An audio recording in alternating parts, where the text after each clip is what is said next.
When COVID first hit, everyone panicked in fear of history repeating itself. Because 100 years ago, a similar disease struck, causing fear and death, such as COVID did. Fortunately, COVID was not as bad as influenza, but because influenza was a 100-year-old disease does not mean influenza did not have an impact. It is still unknown where the influenza virus originated from, but the time it emerged was during the spring of 1918. It was believed that influenza came from an H1N1 virus that had genes originated from birds. The starting point of the influenza virus was in Western Europe, quickly spreading due to their densely populated areas, with people sneezing and coughing, spreading germs to one another, plus the fact that nobody was quarantining. It caused the disease to spread at a very rapid rate. Influenza's ease in being able to spread from place to place was also quick from methods of transportation from ports and main transportation passing the disease easily through each city. Even with people fighting for the war in different countries going home, they would bring influenza with them, even bringing it to the U.S. Think of influenza as a fire. Through each flammable source it catches, it spreads, only being able to be stopped via water, and in influenza's case, it requires a vaccine.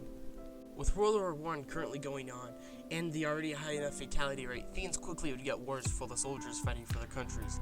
Soldiers hiding in trenches are already being poisoned from gases dropped by enemy planes above, and had to deal with influenza now, killing off tons of soldiers in battle. Influenza would also prevent the lucky survivors from being able to fight.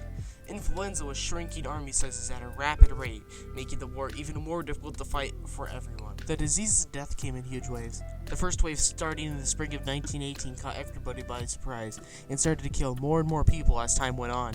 The second wave occurred after the first, with the second wave being way worse, with death rates skyrocketing.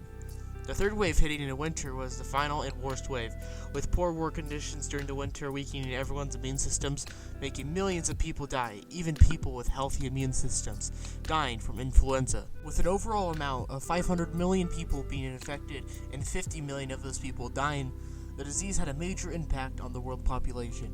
Influenza's reign of terror finally ended in spring of 1990. With the disease only being as bad as it was for 1 year, it still did a lot in all of that 1 year's time.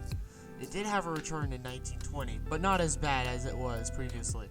The vaccine was unfortunately not found until 1933, but the death rates were lighter and less intense, thankfully, from the war ending. Influenza was no calm, subtle disease, with it spreading quickly due to massive amounts of travel and people clustered together during the war. Influenza was able to get a massive kill count of 50 million, and is the second worst pandemic in history. Influenza struck in waves, especially killed during the winter, when people were most vulnerable.